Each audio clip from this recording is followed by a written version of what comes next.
May isang matanda na nagtitinda ng mangga. Maya-maya ay may lumapit na babae at nagtanong, "Manong, magkano ang isang mangga?" Sabi ng matanda, 10 ang isa. Sabi ng babae, "Bibili ako ng 20, pero ang gusto ko, 3 ang isa. Kung di ka papayag, aalis na lang ako." Sumagot ng matanda, "Sige ma'am, bilihin nyo na lang po sa presyong gusto ninyo. Wala pa akong benta sa araw na to." At bumili nga ang babae. Pagkatapos niyang bumili, pumasok ang babae sa sikat na restaurant sa syudad para bumili naman ng kanyang pagkain. At ang tanong niya, "Magkano ang pagkain nyo?" Sumagot ng cashier, 450 lahat ma'am." Nagbayad ang babae ng 500. Sabay-sabi, "Sayo na ang sukli."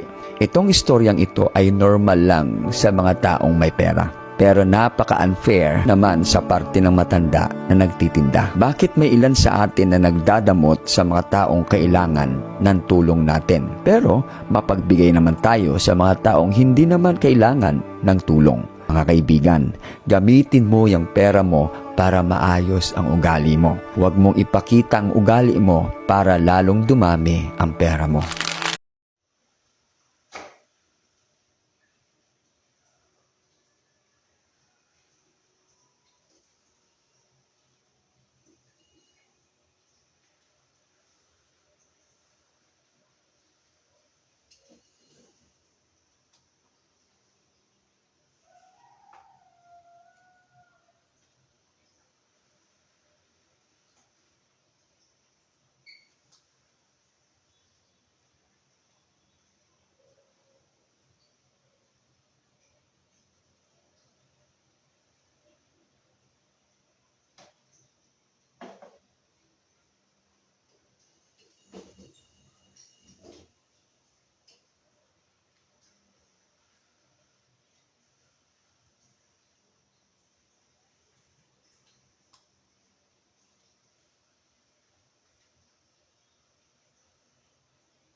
Isip ko ang gulo, di alam ang gagawin.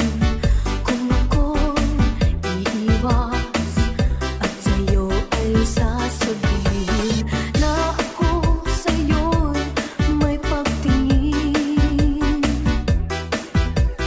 Di mo lang ito napapansin. Dance by PC Taupet.